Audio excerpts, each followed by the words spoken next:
What is more important to you, faith or facts? Faith is trusting in something with no evidence. The Bible even says, faith is the assurance of things hoped for and the conviction of things not seen.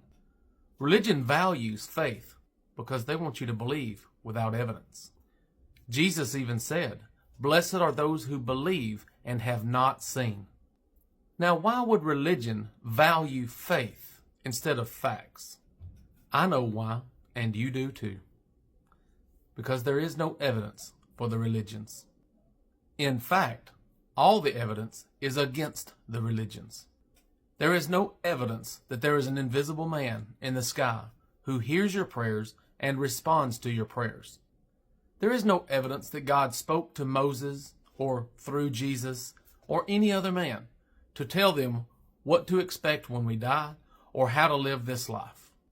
The Bible and all holy books are simply claims that God spoke to people, but there is no evidence to support it or back it up.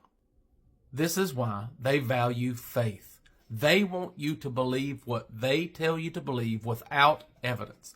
They do not want you to ask questions. They do not want you to even look for the evidence. They want you to believe what they say. Now, you would reject anything that I say because you would not want to believe what I say simply because I say it. And that's smart. I commend you for that. But why do you believe what anonymous people that you don't even know said without looking for evidence? At some point in your life, if you don't want to believe lies, you need to look for the evidence for the claims. Unless you're satisfied in just believing what ancient anonymous people wrote without looking for the evidence. And I believe many of you are very satisfied with simply believing what you are told without looking for the evidence. But I am not, and there are many people out there that don't want to believe blind claims without evidence. The Romans did not submit to the Jews. The Romans did not crucify people because the Jews demanded it. The Romans did not take people down from crosses simply because the Jews didn't want bodies on the crosses during their Sabbath. And the Romans most definitely did not allow honorable burials to crucified victims. Yet the Bible would have you believe that all these things actually happened long ago with no historical record of this at all. The Bible is not the proof, it is the claim. There is no independent historical corroboration for the biblical narrative anywhere.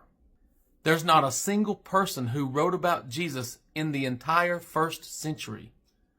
The scholars will tell you that maybe Matthew, Mark, Luke, and John were written in the first century, but there is no evidence for that claim either. There is no first century manuscript. We do not have original signature copies of the manuscripts. The Gospels were not even written by eyewitnesses. They don't even claim to be written by eyewitnesses. And they tell stories about things that would be impossible for them to be eyewitnesses to, like the birth of Jesus, or the temptations of Jesus out in the wilderness, or the private conversations between Pontius Pilate and Jesus inside the praetorium. So the best case scenario is that the stories that we have about Jesus are just word-of-mouth stories that were handed down from generation to generation and told and retold by people who were not even there. So we cannot be sure of anything that Jesus said or did based on the Bible. And there are tons of contradictions between the gospel narratives and even more egregious contradictions between the Old Testament and the New Testament. For example, the Old Testament says no one can die for the sins of another and that God hates when you condemn the innocent and justify the guilty. God also hated child sacrifice, and yet all these abominations are core fundamental principles of Christianity.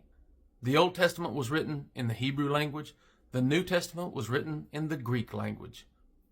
It was written by a different group of people for a different purpose, and the New Testament is contradictory to the Old Testament. I have clearly laid out an abundance of evidence in my book, Jesus Demigod. But I don't expect you to believe me because I say so. I want you to look at the evidence and decide for yourself. Can believers heal the sick in the name of Jesus today? Of course they can't. There are Christians dying of every disease just like non-Christians. And there are millions of Christians praying for their loved ones. to no avail. If Christianity is not true, do you still want to devote your life to it? Christianity is easily proven to be false. I was Christian for many years, and I didn't want to accept that I believed in a false religion, but I did, and you do too. And you can know that Christianity is false if you will just look at the evidence.